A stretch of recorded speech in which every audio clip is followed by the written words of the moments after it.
Security is an important element, but it's about more than that. I will give a few elements on the preparedness union strategy as executive vice president, but commissioner in charge, Commissioner Lahbib, will go into more details about the document and what it entails. Obviously, preparedness. As we say in English, fix your roof while the sun is still shining.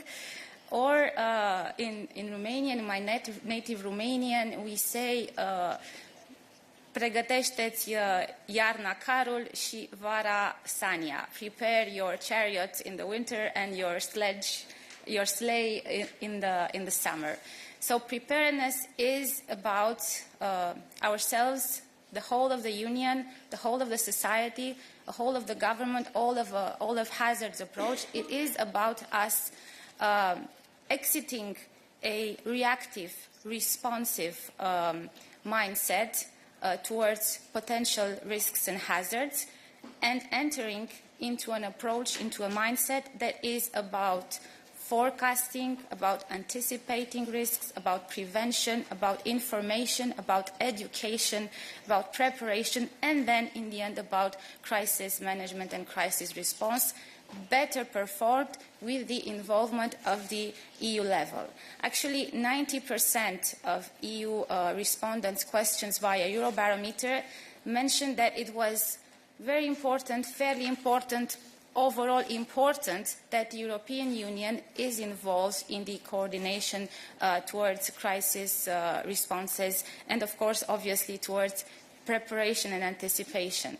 And it is about that, our preparedness union strategy, what the EU, what added value the European Union brings in supporting member states, in working with member states, in working with regional and local governments, with businesses, with social partners, with civil society, with the population, to be able to prepare and to navigate more efficiently a landscape where we see more and more often, across the sectors, different types of risks and hazards. They can be climate-related risks in some part of Europe, and there the awareness is absolutely much more acute, and maybe with the preparedness, the investment of those member states are more advanced.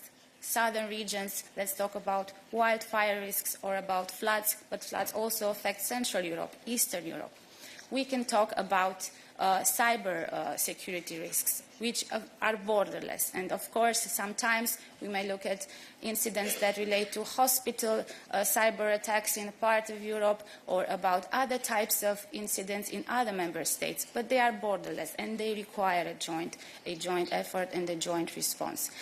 We can, of course, look at the potential risks that come from disinformation, manipulation. And these require, of course, coordinated action and coordinated responses. And, of course, man-made conflicts are also a potential risk and hazard, and these also require a coordinated preparation, anticipation. Towards all these potential risks, the Preparedness Union strategy comes with a set of responses. We are not starting from scratch. The COVID pandemic has shown that the added value of acting together in solidarity, in coordination, in the European Union framework is absolutely crucial, that it makes us more efficient, that it makes us stronger. Of course, we need to go a bit further, to be much more efficient. And towards these purposes, the Preparedness Union strategy comes with this all of government, all of society, all of hazards approach. This is a complex approach. It will require a lot of work with member states to be able to put into place the set of actions, concrete actions and initiatives that are mentioned in the Preparedness Union strategy. But it is also about being aware of our responsibility to be prepared. And this mindset about being responsible refers to a societal preparation as well. And coming back a bit to my direct portfolio, which is on social, it is important that in the Preparedness Union strategy, we have one pillar, one of the 7 pillars, that is dedicated to societal preparedness. And there we need to talk to our citizens, all generations, all households, those that are more vulnerable, all need to be informed, all need to be equipped, to be skilled in order to be able to be prepared. In the end, you need to know how to act, how to react if the power goes off, if there's an earthquake, if there's a massive flood, or there's any type of threat. How do you protect yourself? What resources do you need? How do you yourself take responsibility, and what else do you expect to receive as support from the public authorities? So the societal dimension is important. You will see in the Preparedness Union strategy elements related to the need that we not only set up information and alert systems, but also to teach, to introduce in curricula, in training programs, elements related to how we anticipate, understand, and manage risks. It is also very important, and we discussed this today in the college, to encourage volunteers and volunteering, which we already do through our European programs, European Solidarity Corps, through Erasmus, but we need to encourage volunteering even more in order to be able to support each other and to really implement solidarity. And it is also very important that in the Preparedness Union strategy, in the societal dimension, we tackle disinformation, misinformation. This is a bit connected with what we put in the Union of Skills, that one of the key basic skills is the citizenship skill, which means being able to have critical thinking, being able to identify and to be protected against malicious information, disinformation, because this is one of the main threats, one of the main risks that is addressed by this Preparedness Union strategy. So it is a complex document. It is a document that talks about prevention, about being proactive, about working closer together with member states, about having preparedness by design in our EU policies and inviting member states to do the same with the policies, whether it's about skills, whether it's about cyber, about how we budget, finance, clean industrial deal. A preparedness lens is always important for the different types of risks that we might need to mitigate. Thank you. These would be my comments, and now I think Commissioner Lahbib will explain a bit more. Yes, Commissioner, please. Thank you. Thank you, Roxana, and good afternoon. 450 million citizens. It's 450 million reasons to be better prepared. Today's threats facing Europe are more complex than ever, and they are all interconnected. For 3 years in Ukraine, we have seen a battlefield of bombs and bullets, drones, fighter planes, trenches, and submarines. Yes, our European security is directly threatened by this. It is also threatened by other battlefields. The battlefields in our pockets, our phones, our computers, our power plants, our banks, our supply chains, our raw materials, and in the media, the social media we consume every day. These are all battlefields, and they are being weaponized to threaten our European way of life and our democracies. And the EU has two ways of responding. We can stick our head in the sand and act like it isn't happening. Or we can look these threats scarily in the eye and say, this is the reality we are facing and we will prepare.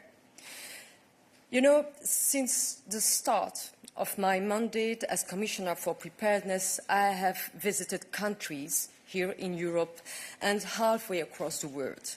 Ukraine, Poland, Italy, France, and even Bangladesh.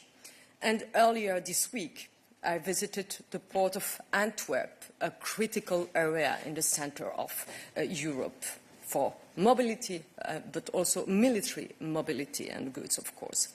I've seen firsthand how different countries and locations prepare for emergencies depending on geopolitics or their geographical also position. Being prepared is certainly different from one country to another. There is no one-size-fits-all. I've exchanged ideas, best practices with local authorities and experts on the ground. And these exchanges have contributed to making this strategy concrete, targeted and operational. In the EU, we must think different because the threats are different. We must think bigger because the threats are bigger also. And this strategy does precisely that, setting out 30, it means 30 concrete actions.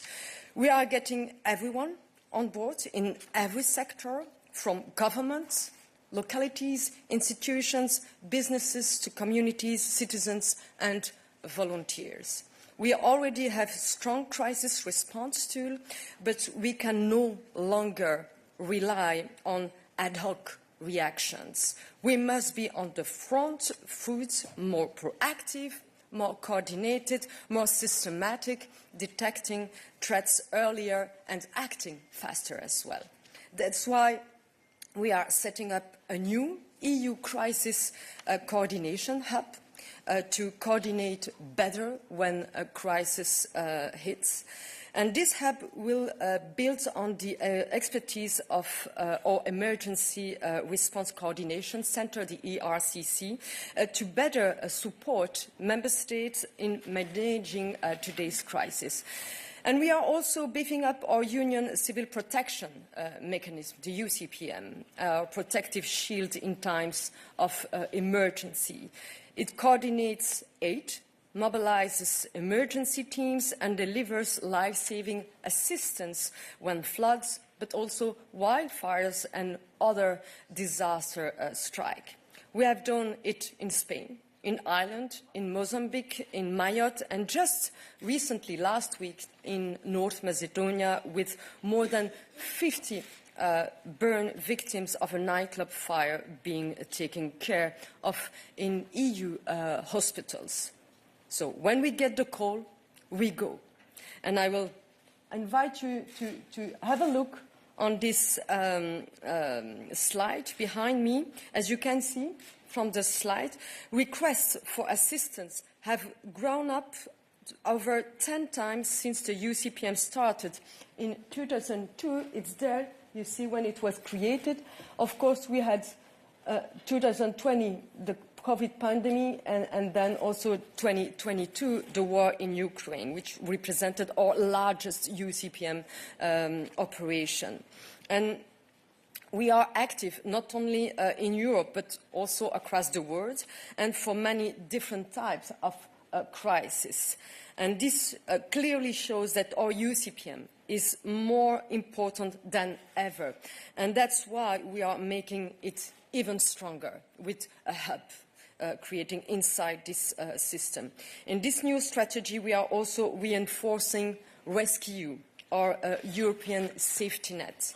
This strategy reserve helped the EU respond to every type of emergency with firefighting planes, stockpiles of vital medical, energy and transport equipment, and specialized assets against chemical, biological, radiological and nuclear threats.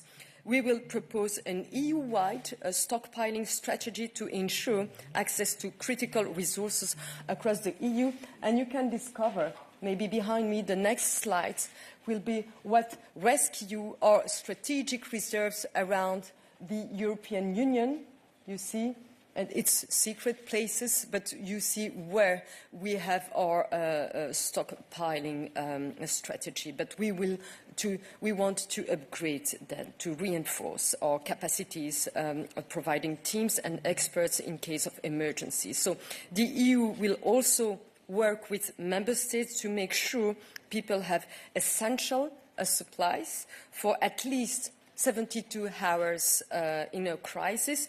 We are also getting more young people involved. Programs like you mentioned, Roxana, like Erasmus Plus and the European Solidarity Corps will help build a new generation aware, trained and ready to act in case of emergency.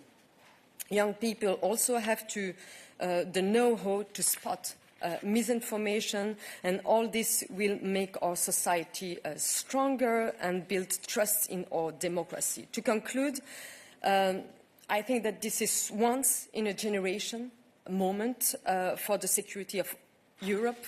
Strengthening our preparedness will be certainly an essential part of this. And when we prepare together, we are safer together. And now it's time to implement it. I will conclude with a couple of words in French. Je pense qu'après la pandémie de Covid-19, nous évoquions tous ce monde d'après. Vous vous souvenez certainement que nous parlions du monde d'après. Aujourd'hui, le monde d'après, il est là. Plein de guerres, malheureusement, de crises, de dangers, de catastrophes naturelles qui se multiplient. Et nous devons lui faire face avec méthode, avec responsabilité, avec sérénité aussi, et en prenant tout le monde à bord. Ce sont les trois piliers de cette stratégie que nous développons.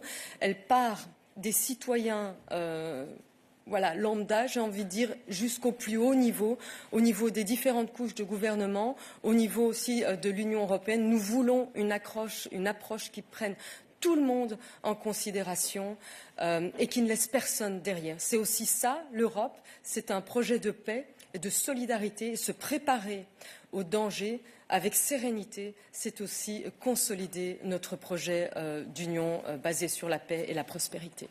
Voilà, je vous remercie. Merci beaucoup. Et on peut commencer les questions sur la Preparedness Union Strategy. D'abord, oui. Here first.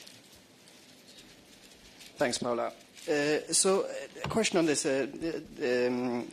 the preparedness by design principle that you mentioned.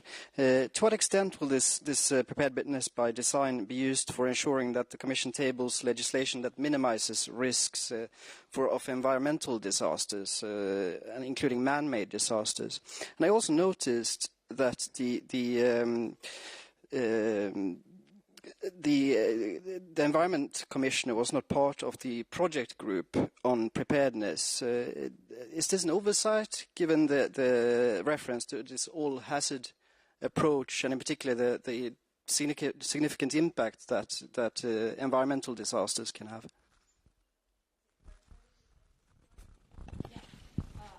It is very much part of our preparedness concept that we address climate risks. And actually, I think one of the key actions, but Hadja can detail, is a climate adaptation plan, and much more than that. So considering that an important part of the hazards that we are aiming to prepare for are climate-related risks, the climate-proof, let's say, policies that we put forward are all the more important. And mentioned even today in the college, the Clean Industrial Deal, but all the other policies that promote the green ambitions of Europe help us be better prepared and minimize the risks that are climate-related. So absolutely, this dimension is key to preparedness, and the check that I mentioned, preparedness by design, will obviously include this dimension, not only the climate dimension, but this dimension as well. Hadja, I don't know if you want to add more on that. Je ne peux que renforcer ce qui vient d'être dit.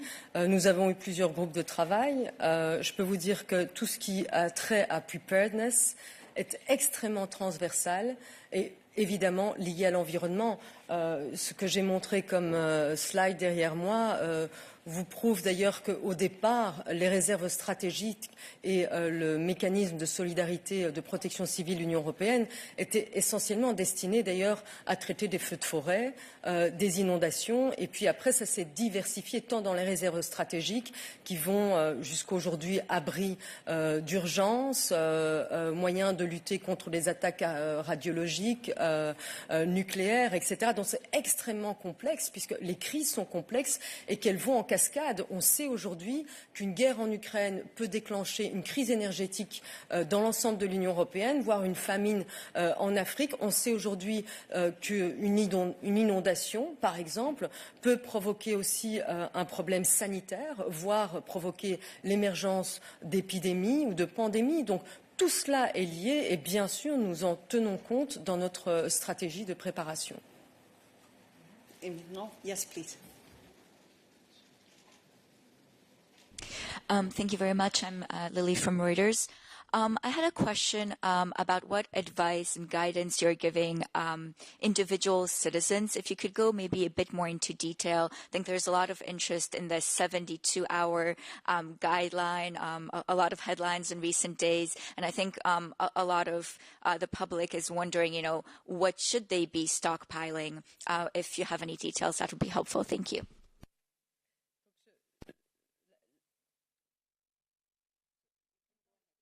Ok, vous faites bien de poser la question. Si vous surveillez mes réseaux, je vais publier une vidéo, si elle ne l'est déjà, publiée sur 72 heures ou 72 heures pour les Belges, pour les Français, d'autosuffisance.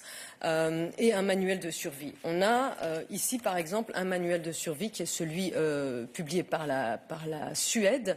Et on s'en est inspiré, on a collecté, je vous ai dit au début, j'ai voyagé beaucoup depuis ma prise de fonction pour aller voir ce qui se fait en Finlande, en Suède, etc., basé sur une enquête qui a montré que nos citoyens, en fait, sont très différemment informés des risques et dangers auxquels potentiellement ils devront faire face. Alors, il y a évidemment des réalités géopolitiques différentes, de la Finlande qui partage une frontière de plus de 1000 km avec la Russie, à l'Espagne qui est plus concernée, comme par exemple le Portugal et la Grèce, par les feux de forêt, ou la Belgique où on ne sait pas très bien quelles seraient les menaces éventuelles, même si on a dû faire nous aussi face à des inondations. Et donc, il y a, disons, un état de préparation général qu'on conseille aux États membres, 72 heures d'autosuffisance avec essentiellement de l'eau, de la nourriture en boîte ou lyophilisée, de l'éclairage, des papiers d'identité dans une pochette imperméable. Je ne vais pas tout vous dire ici, il y a à peu près une dizaine d'objets, vos propres médicaments, vos documents d'identité, tout ça. Voilà, et une radio longues ondes pour pouvoir rester en communication. J'ai beaucoup été en Ukraine pour voir un petit peu ce qui se faisait parce que eux, évidemment, sont à l'avant-poste, je dirais, de la créativité pour réagir en fonction des attaques qu'ils reçoivent. Il y a des applications en Ukraine qui permettent de voir ce qui approche dans le ciel. Est-ce que c'est un drone? Est-ce que c'est un missile longue portée? Est-ce qu'il faut aller tout de suite dans un abri? Est-ce qu'il faut simplement se protéger en dessous d'une table? Voilà, ce sont beaucoup de leçons apprises de la part de nos partenaires, qu'ils soient au sein de l'Union européenne ou plus largement pays candidats ou encore plus largement au monde. J'étais au Bangladesh. On a des accords, par exemple, avec les pays d'Amérique latine qui font face à des catastrophes naturelles, des cyclones de façon récurrente. On a des échanges, en fait, d'expertise, des accords administratifs, on appelle ça, pour apprendre de chacun parce qu'on sait très bien que les pandémies, comme les catastrophes naturelles, comme parfois les guerres, malheureusement, ont des impacts qui dépassent les frontières et les États. Merci. Et on the very left there, yes. Thank you, Paola. Gabriele Rosanowi del Messaggero, Italian newspaper. Executive Vice President, some member states have called out recently the Commission for calling, or for its initial choice of calling, rearmament, what is indeed a rearmament plan. And now seeing the first reactions to the preparedness strategy, some critics argue in the country also that I know the best, that what you are doing is psychological terrorism. So do you have an answer, a reaction to that? And une question en français pour la commissaire Lahbib, si je peux. Je vois que dans les lignes guides, il y aura des indications sur la disponibilité des abris antiaériennes. Comme de telles structures, on les voit surtout dans l'est du continent et qu'au sud, allez-vous suggérer aux États, peut-être de la Méditerranée, qui n'ont pas un nombre suffisant d'abris antiaériens, d'augmenter ce nombre? Merci. It is our intention to communicate and work with the governments, the capitals, with all member states on implementing the preparedness mindset that we are talking about. And it is about actually the peace of mind of people and the fact that we want them to be able to have this peace of mind. When you buy an insurance, for example, an insurance against an accident, an insurance that will cover your expenses against a potential risk that will never obviously happen, it doesn't mean much more than the fact that you want to be prepared and you want to minimize the damage, the costs, the suffering that you might go through. So preparedness, to do a bit of a comparison, is a type of approach that really is about wisdom, about responsibility, about wise investment, because it is always much costlier to just react to crises instead of being able to anticipate, prepare, and have the capacity to minimize and then to efficiently react. So absolutely that our investment in times of, let's say, as I've mentioned at the beginning, sunshine, let's fix the roof while the sun is still shining, is exactly about minimizing how much damage the rain might do if the roof would not be fixed. So this is in a nutshell, my response. But it is important for all of us to understand that preparedness is a concept that will rely a lot on the common work that the EU is doing with the member states and understanding their specificities, their peculiarities, the way that they see the prioritization of certain hazards, and joining hands to work together and be in solidarity together. Je vais juste renforcer ce que Roxana a très justement dit. Je pense qu'être conscient des dangers, s'y préparer, c'est le contraire de créer de la panique. C'est au contraire éviter les mouvements de panique, les gestes irrationnels, comme on en a eu pendant la pandémie avec, rappelez-vous, des gens qui se ruaient dans les magasins et qui achetaient du papier toilette. Est-ce que ça allait les prémunir d'une pandémie? Non. Donc être préparé, savoir ce qui peut se passer, être prêt finalement à tout, devrait devenir une nouvelle façon de vivre avec sérénité pour savoir quels sont les gestes qui sauvent. Qui on doit appeler, quelle est la chaîne de commandement et qu'est-ce que moi je peux faire. C'est aussi comme ça qu'on renforce la confiance dans nos institutions, la responsabilité de chacun de nos citoyens et aussi la solidarité entre eux. Dans ce petit guide-là, je vous invite à le lire, il y a même entretenez des bons rapports avec vos voisins parce que vous pourriez avoir besoin d'eux tout simplement en cas d'urgence. Maintenant, pour répondre plus spécifiquement à la question sur les abris, on voit certains pays qui ont, les anciens pays de l'ex-Union soviétique, etc., qui ont une tradition d'abri, qui sont en train d'ailleurs de les réaffecter. Bien sûr, au sud de l'Union européenne, on n'a pas cette réalité. Au centre, en Belgique non plus, par exemple. Il appartient à chaque État de faire le point, l'assessment de ce qu'ils ont, comment ils peuvent protéger leurs citoyens. L'Union européenne est là pour les soutenir, il faut le rappeler. Et aussi, c'est pour ça qu'on conseille ce qu'on appelle donc les collaborations entreprises publiques, entreprises privées, parce que des grands entrepôts, peut-être demain, d'entreprises publiques, privées, peuvent aussi servir d'appui. On peut par exemple aussi concevoir le métro demain comme de potentiels abris. On l'a vu dans des pays en situation de guerre. Donc c'est dual use, cette collaboration cross-sectorale, donc comme on dit, avec public, privé, militaire, civil, peut aider à renforcer la protection de nos sociétés, de nos citoyens surtout. Okay. Yes, Jennifer. Thank you for the floor. Jennifer Rankin from The Guardian. I would like to ask both the Executive VP and the Commissioner, can you confirm that you are both prepared personally with enough food and essentials for 72 hours? And if so, when did you take these steps to ensure your own household's preparedness? And if not, why not? Why are you not prepared? And secondly, as we've only just received the document ourselves, can you tell us what is an EU Preparedness Day? What do you envisage as the purpose of this day, and what would happen on it? Is it about awareness raising? What exactly would this be for? Thank you.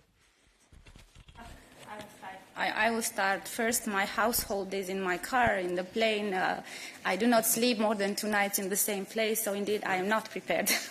I am not prepared, and it is a good question, and it is examples such as these that show that we need to speak about how important it is to be prepared, about the different contexts and about the different situations into which citizens might find themselves, including mobile workers across the European Union, not to compare myself, but because you've asked me, it is a response that I give you. So I'm coming from Romania, actually. There were times throughout my childhood and part of my teenage, we did have this preparedness element into our lives because we faced a lot of, let's say, critical infrastructure blackouts and shortages, and we needed to know what to do if we didn't have lights or heat. We had rather frequent earthquakes as well.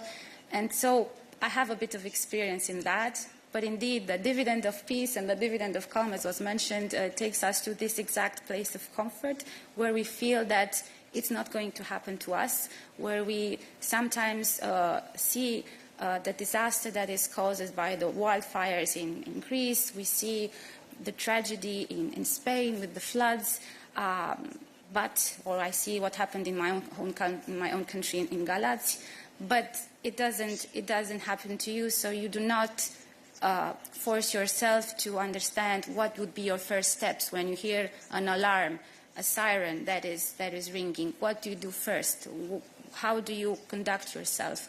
Or if you need to be self-sufficient for a number of days. So I'm a good example of what we need to do, and Preparedness Union exactly aims to make citizens aware, to explain them on a calm tone, to show through examples, as I did from my childhood, what is necessary to do this and what you should think about, as Hadja mentioned, what should include your kit, your personal kit. But I think that example that you gave is also a bit personal. It depends also. You talk about medicines, you talk about the number of resources. There are minimum elements that you need, but also others that are specific to you and to your location. So, yeah, I have to think about my own mobile kit, should the case be. Preparedness Day, yeah. And I have a good news for you, Roxana, because I have a strong stockpiling strategy at home. I have everything for you. And at home, I have everything to do a pasta alla puttanesca, which is pasta and tomatoes and capre, and it's, olive, and you have a big recipe. So, yes, seriously speaking, same life, same conditions, but different attitude. And indeed, I'm used to work in my cars and to be in plane all the time since I'm commissioner and before Minister of Foreign Affairs. So I have always water, 6 bottles at least, and what to prepare for 2-3 days, because sometimes we land and it's Saturday, we are tired, we are, and we don't want to go to shopping and so on. So yes, this is different attitude, but c'est aux États membres. Je vais continuer en français. C'est aux États membres, en fait, à définir, comme je l'ai dit, suivant les positions géographiques, géostratégiques aussi, qu'est-ce qu'il faudrait avoir dans certains pays comme la Finlande. On apprend aux jeunes à manier, par exemple, une arme. Je ne pense pas qu'on aura ça ici en Belgique ou peut-être en France, en tout cas pas tout de suite. Voilà, il y a des pratiques qui diffèrent, mais on peut tous apprendre les uns des autres. Et c'est pour ça qu'on a pensé à ce programme Erasmus+ Young Hero, pour que nos jeunes puissent à la fois se préparer, par exemple, à repérer ce qu'est une désinformation massive, puisque c'est ça, quand je dis qu'il y a des champs de bataille pas loin d'ici, à 2000 km en Ukraine, mais il y a aussi des champs de bataille dans nos poches, sur nos smartphones, avec de la désinformation qui peut conduire à des mouvements de panique, des mouvements de masse, de la aussi défiance par rapport à nos gouvernements, par rapport à nos démocraties. Et puis la deuxième question, c'était quoi encore? Preparedness Day. Donc, on a toute une série d'idées, de projets. On lance cette stratégie aujourd'hui. Avoir un jour dédié à l'état de préparation de chaque État, je pense que c'est la meilleure manière d'avoir un wake-up call régulier, parce que la nature humaine est telle que nous croyons toujours, de façon assez romantique, que le meilleur est à venir. Je reste romantique, mais lucide. Et il faut rappeler à chaque fois que oui, il y a eu une pandémie, que oui, il y a des guerres, que oui, nous sommes confrontés à des menaces, et s'y préparer régulièrement pour ne pas s'endormir sur nos lauriers. Merci. Et on a le temps pour 2 questions encore. Donc, je vais prendre une en ligne. De Bogdan Isopescu. Hi, thank you. Bogdan Isopescu, Radio Romania. In order for the public to understand better, I would like to give us an example of preparedness to a specific crisis and how the civil society, the authorities could respond better, also nationally and at European Union level. And another question, if I may, I know that Finland is somehow the model for the European Commission preparedness strategy, or does have it into account. Does it mean that the strategy recommend the military service or some kind of military training for the civilians? Thank you. We don't recommend a military service, and it's not based on the Finland model. The fact is that we asked to Niinistö, which was a previous president of Finland, because Finland is known for the preparedness state, but it is not the model. That's why we asked a report, and then it took time to build the strategy in itself, which is something different. And when the first lesson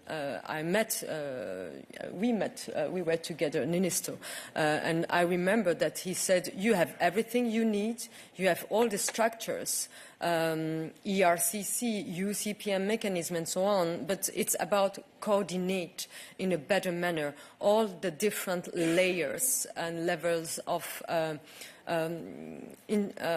intervenants. So this is what we need to do. By the way. There was also, I think, a question about the example about a potential crisis and how we would be able to react in a coordinated way at EU level. Because I was thinking, of course, there can be many examples and how an NGO, civil society, local communities would need to be involved. It's probably a bit far-fetched, but we have water resilience in the strategy, and we see more and more each summer the droughts, how they affect our water resources, and of course this keeps getting worse and worse each year. Sometimes it also affects the energy, the electricity supply with blackouts. Imagine this kind of amplified and in a way overlapping type of event with lack of water resources, with lack of electricity, and how important it would be in such a context that civil society, and we mentioned volunteers, would be involved, would know what to do, would have access to enough information, would have a certain, let's say, proceduralization of their intervention and support, how important it would be that businesses, small businesses, big businesses alike would know how they could contribute, and also what kind of behavior to stimulate in terms of consumption or of involvement in their organizations. And of course, it is going back also to the behavior of each individual as how to react in such a type of crisis. So obviously, we can imagine a number of scenarios, and in all of them, it is important that you cannot always rely just on the professionals, on the firefighters, on the emergency services, on the healthcare services, on the IT experts that will simply solve the cyber or infrastructure failure. You need also to have your own set of responsible steps that you know how to do and to protect yourself as well. And we'll take a final question. And yes, you had raised your hand already a while ago. Angela Scoogens from TBP World. So a senior EU official said that this preparedness union strategy aims to prepare against a range of scenarios such as hybrid threats, arson attacks, incendiary devices on aeroplanes. Because I work for the Polish public broadcaster, I'm curious, do you have any concrete examples of these scenarios in Poland that have led you to want to test these specific examples? For instance, we had the Polish public prosecutor in November. She said that a number of parcel fires on planes were tests by the Russian authorities, and that was thwarted. So I'm just curious, were there any examples like that that you considered while preparing this strategy? Thank you. We have actually 10 scenarios on the table. It starts from floods, wildfires, natural disaster, to a terrorist attack, a tsunami, or CBRN threats. And so all these scenarios are on the table. We exchange information, we have exercise, we have communication between the different systems. And so that's how we are doing. But I'm not going to point out one specific exercise because it's quite confidential. Thank you. Well, thank you very much for your participation. We need to finish here. Thank you to Executive Vice President Misato, Commissioner Lahbib, and our interpreters as usual, and wish you a good afternoon.